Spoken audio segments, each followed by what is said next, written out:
dhe përshëndesim janë radhë parë vendimet e marra deri tani, kryesisht në Partinë Socialiste, për të ndarë një herë e mirë nga shantazhi si mënyrë për të bërë politikë, është një vendim që sigurisht duhet përshëndetur, dhe të shprehim qëndrimin tonë që shantazhi si mënyrë e të bërit politikë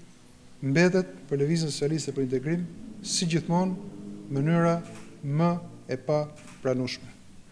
Sigurisht ne nuk hymë të bëjmë dot analizat e shantazhuesve në çastet caktuara, të cilët na rezulton për fat keq që kompromentojnë parimet e përfaqësimit politik me interesa fare bajate, herë interesa biznesi dhe herë interesa bajate, nuk e bëjmë dot të analizë, por jemi këtu për të siguruar opinionin publik, sigurisht në radhë parë mbështetësit tanë politik, por jo vetëm, që politika e shantazhit është e papranueshme dhe na vjen mirë që këtë e konstatojmë në shumicën e faktorëve politik që është dhe mbetet një mënyrë e papranueshme. Sigurisht që ne kemi vendosur që të realizojmë projektin tonë politik më herët, jo sot, po të paktën 2 vite më parë, ta realizojmë në bashkëpunim me Partinë Socialiste si një entitet politik i përbashkët, që quhet ndryshe e Majta e Bashkuar. E Majta e Bashkuar, një projekt i cili të gjithë votuesit e Majt, por në përgjithësi opinioni publik e ka kërkuar prej kohësh. Ky është një projekt i arritur, pavarësisht ulje ngritjeve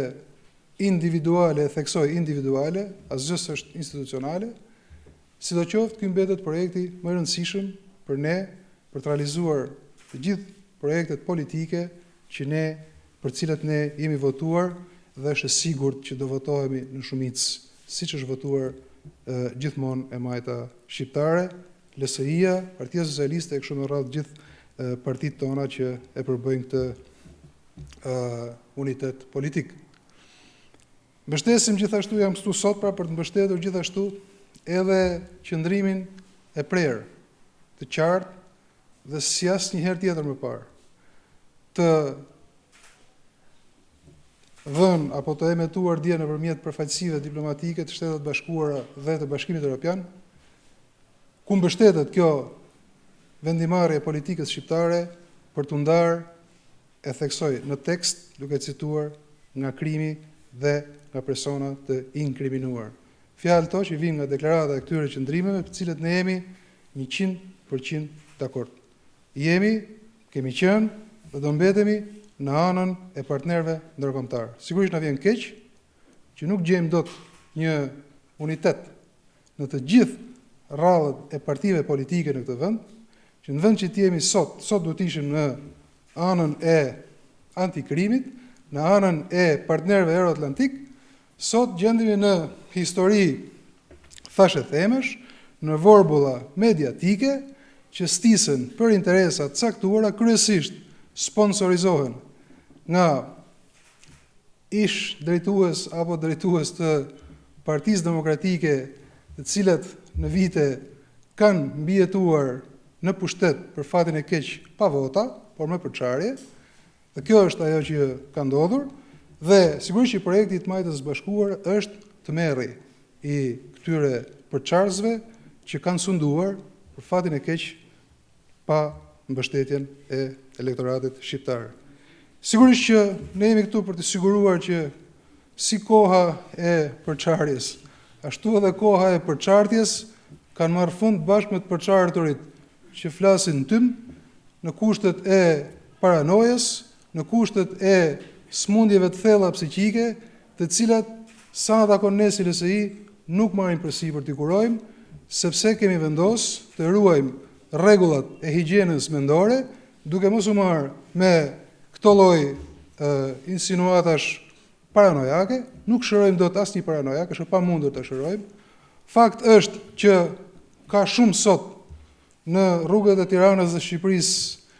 që marrin përsipër autorsinë e vrasjes në një deputeti, por fakti është që këto deputet janë gjallë. Dhe kjo është një histori që do stirret në kuptimin e telenovelës politike shqiptare, për cilat gara ndërmjet kryetarit të Partisë Demokratike dhe ish kryetarit të Partisë Demokratike është një garë shumë interesante, ju ftojmë që ta ndiqni. Është vërtet një garë që ja vlen të ndiqet me vëmendje, sepse kjo po prodhon një telenovel fantastike. Nuk merret vesh sigurisht kush është kryetari, i pat besoj edhe sot që dolen të dy rresht njëri pas tjetrit, një herë Loli pastaj Coli dhe kështu me radhë. Ky është një sanduiç që nuk merret vesh se ku e ka fillimin dhe fundin. Historia është që ka filluar me një kunat dhe do mbarojë me një kunat. As Ilir Metës, as LSI-s, as njeriu tjetër nuk i duhet as koka, as mundi, as djersa, as kujt tjetër. Përkundrazi, secili është i lirë në një shoqëri demokratike të provojë akuzat edhe kur i kanë paranojë, ashtu siç parashikon ligji demokratik, kushtetuta e vendit. Sa i takon çështjes në fjalë, e theksoj edhe një herë që forumet drejtuese të Lëvizjes Socialiste për Integrim mbështesin pa asnjë rezervë dhe pa asnjë ekuivok përfaqësuesit tanë në qeverisje, në Parlamentin e Shqipërisë, duke filluar nga kryetari i Parlamentit, e kështu me radhë tek deputetët, tek ministrat, zëvendësministrat e tjerë, të fokusohen tek punët e përditshme. Këto janë telenovela që kërkojnë çfokusim, kërkojnë shkëputjen e vëmendjes së qeverisjes nga problemet e ditës. Për fat keq, kjo i intereson disa partive politike që kërkojnë të na largojnë vëmendjen, se sigurisht tjetër gjë s'na largojnë dot nga qeverisja, nga punët e ditës, dhe mendojnë se do fitojnë terren elektoral duke treguar skenar me vrasës, me kunetër që urdhërojnë vrasësit, apo me histori të së shkuarës, të cilat na vjen keq, po as kardiologjia nuk i del dot ballë këtyre punëve. Sugjerojmë që në qoftë se nuk ka zgjidhje institucionet e drejtësisë, që janë ekskluzive, dhe në fakt ne jemi këtu për t'i nxitur ata, për t'i nxitur se në fakt duhet kishin dhënë një përgjigje, për hir të vërtetës, duhet kishin bërë një hetim, nëse s'e kanë bërë ose nëse është bërë dhe s'ka pas informacion për publikun, duhet ishte bërë. Sigurisht që përshëndesim lëvizjen e sotme të prokurisë shqiptare për të rriçel të hetim, dhe kjo është një gjë shumë e rëndësishme, dhe për të gjithë të pakënaqurit nga historitë e paranojës, shëndetësia falas do ta bëj punën e vet dhe do t'i trajtoj të gjithë paranojat si smundje që fatkeqësisht ekzistojnë midis njerëzish dhe duhen shëruar si të tilla.